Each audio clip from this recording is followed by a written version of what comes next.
Welcome back. Cabot St. Lucia has announced that the company has repaid the National Insurance Corporation, NIC, its original loan of EC $27 million plus interest of EC $2.4 million for a total of $29.4 million. The loan was extended less than 2 years ago. The NIC made the investment in April 2019 at the time when Cabot closed on the purchase of Point Hardy land from Scotiabank. Cabot's founder and executive chairman, Ben Cowan-Dewa, stated, quote, 2 years ago, we made a commitment to the NIC and the people of St. Lucia to offer an attractive and secure investment in what would be a world-class golf resort in the Caribbean, which would be managed prudently and would provide a healthy return on investment. We heard and understood the apprehension of many St. Lucians when the news of the arrangement was made public. Today, we have repaid the loan in full, including accrued interest, end quote.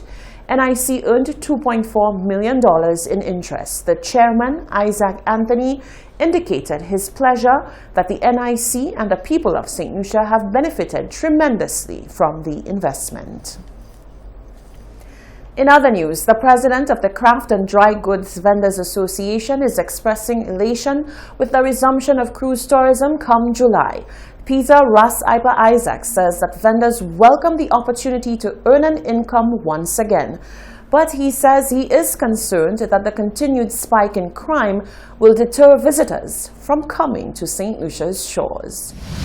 With cruise tourism set to resume this July, workers in the sector are anticipating the first cruise calls as it spells good news for their livelihoods.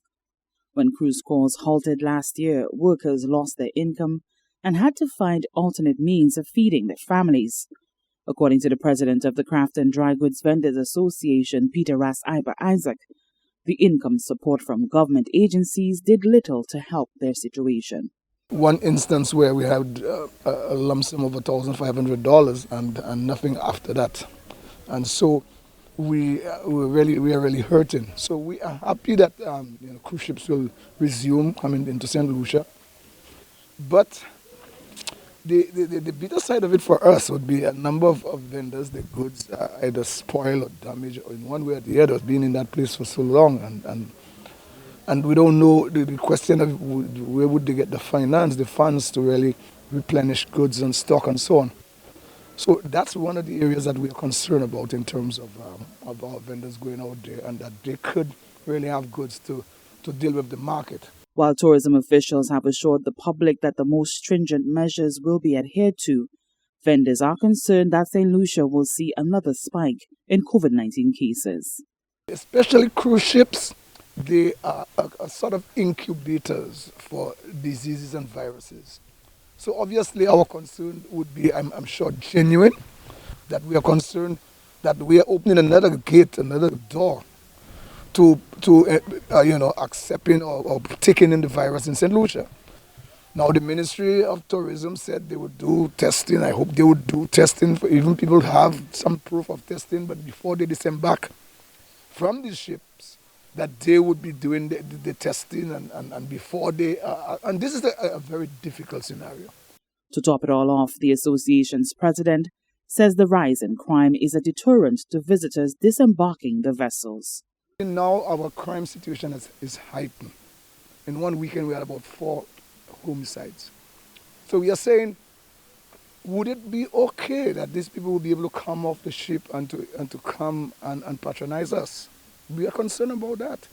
And I hope that the minister and other persons doesn't think that we shouldn't think that way, because we ought to think that way.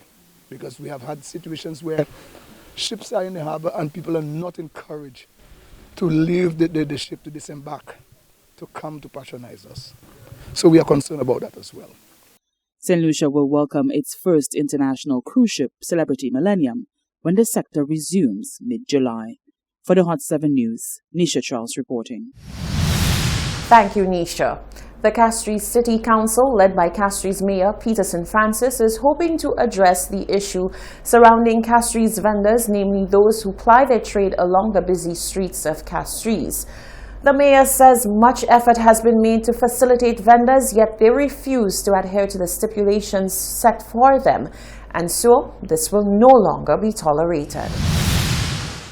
Castries Mayor Peterson Francis has expressed frustration over a touchy matter that has been ongoing for months. On the topic of Castries vendors, the mayor said the Castries City Council can seemingly do no right in their efforts to appease the local vendors of and around the Castries market, even though the organization has gone above and beyond to facilitate them.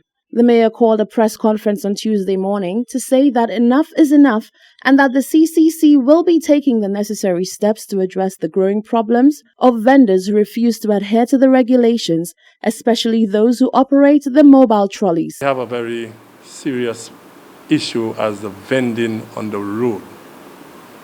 We have provided, especially the government has gone to length. We are trying to uplift especially vending in St. Lucia, the provision market. We have spent money. We have gotten a facility for the vendors, but they refuse to stay at the market. If you go there at any one day, we have an average of 70 of these stalls are empty, and all of them are on the road. Now, we cannot tolerate that. And you realize that we have had trolleys all over the place. Because I have to ask Mr. Godfrey Ferdinand, who are issuing these route bans to these trolleys, because they are all traversing our city in all fashion. Francis said the vendors will resort to many measures to justify their behavior, including the use of political threats. However, this, he said, will not deter the CCC from putting a stop to the issue. The vendors leave and just go on the road and want to sell. When we are now taking action, and especially now, you're going to be threatened. You're going to be threatened by what? By votes. I'm not going to vote. I'm waiting. But that's the issue is not that. What have to be done have to be done. And I will do what that have to be done.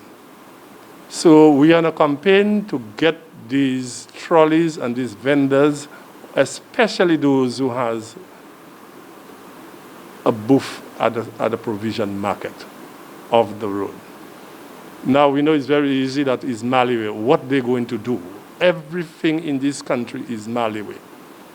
So I suppose the only thing you can attribute to Maliwe is crime. Francis said it is unfortunate that the vendors don't even care about their own colleagues, as the disobedience only serves to make matters worse for those playing by the rules.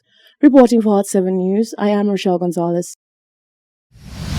You're watching the Hot 7 TV Nightly News. There's more coming up after the break.